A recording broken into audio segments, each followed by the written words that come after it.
Salt in His Shoes, Michael Jordan in Pursuit of a Dream, by Dolores Jordan with Rosalind M. Jordan and illustrated by Kadir Nelson. Michael loved to play basketball. Every Saturday he followed his older brothers, Larry and Ronnie, to the park, hoping that they would let him play. And if one of the guys who usually played with them didn't show, they always did. But there was one problem. His name was Mark, and he was the tallest boy on the court. "What's the matter, Mikey? Too short?" Mark flapped his arms in Michael's face. "Over here," shouted Larry. But when Michael threw the ball, Mark's long arms came out of nowhere and knocked the ball away. It flew into the hands of a player on Mark's team. He made the basket, and the game was over.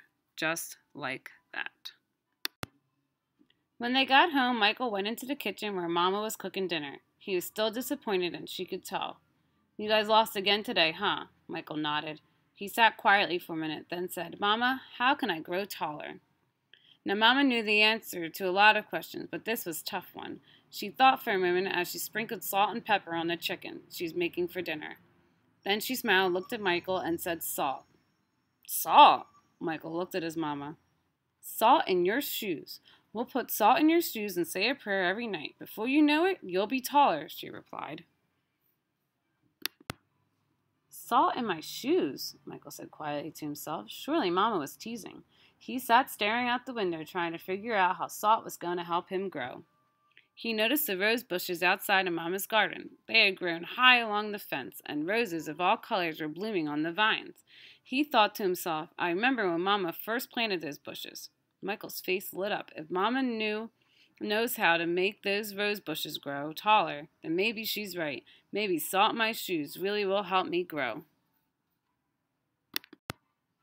Growing more excited, Michael twirled around and started asking lots of questions. "Mama, how long will it take? And how tall do you think I'll get?"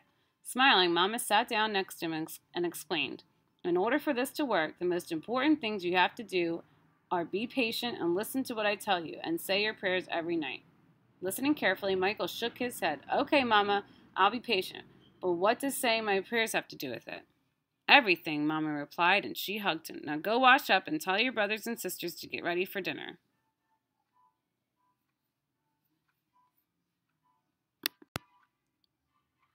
Later during dinner, Mama noticed that Michael was barely eating anything. He was already daydreaming about being taller. "Michael, first things first. You won't grow if you don't eat, especially your vegetables," Mama said. "But I'm really not hungry," he said. Raising her eyebrows, Mama gave him a stern look. Slowly, Michael picked up his fork and began to eat. Minutes later, his plate was clean and he was asking for more. That evening at bedtime, Michael set his favorite game shoes on the floor next to the growth chart hanging on the wall. Then he put on his pajamas, said his prayers, and jumped into bed. When Mama came in, Michael was fast asleep. By the look on his face, she could tell he was already playing basketball in his dreams. Standing by his bed, Mama sprinkled salt in his shoes. Then she prayed quietly over him as she did all of her children. "Dear God, please help Michael to be the best he can be and to give his best in all that he does. And Lord, could you please make him just a little bit taller tomorrow than he is today? Thank you. Amen." After that night, Michael wore his favorite game shoes everywhere he went, even to church, and he stopped going to the park with his brothers on Saturdays. Instead, he stayed home and practiced. He wanted to grow a few more inches before he went back to the park. After 2 months of practicing and waiting patiently and praying, Michael stood next to the growth chart on his wall. Nothing. He hadn't grown an inch. He was disappointed, but he did not stop believing.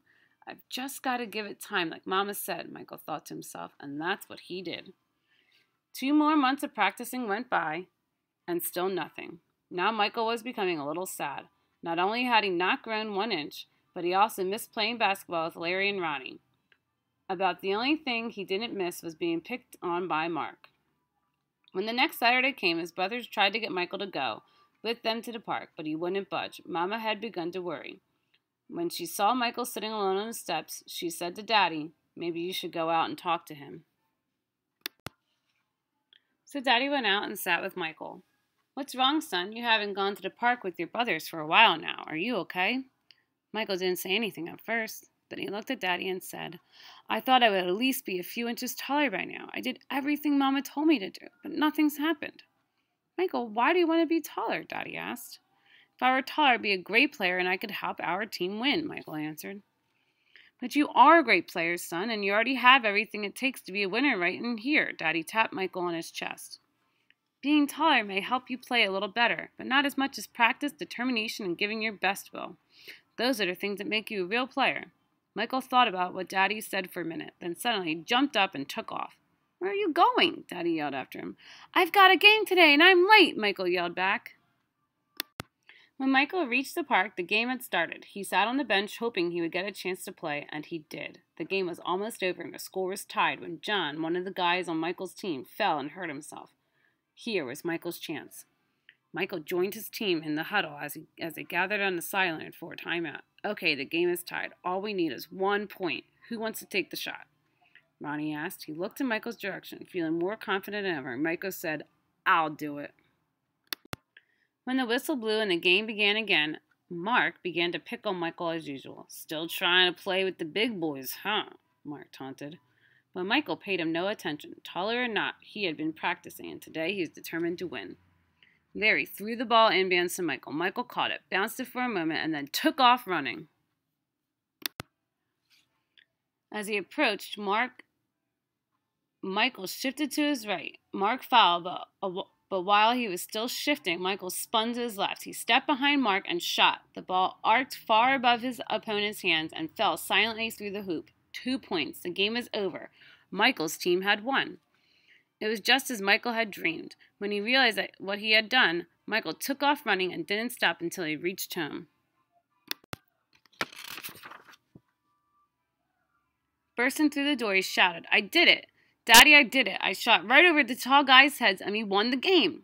Running in behind him, Ronnie and Larry joined the celebration. That's right, little brother, you did it. You won the game for us.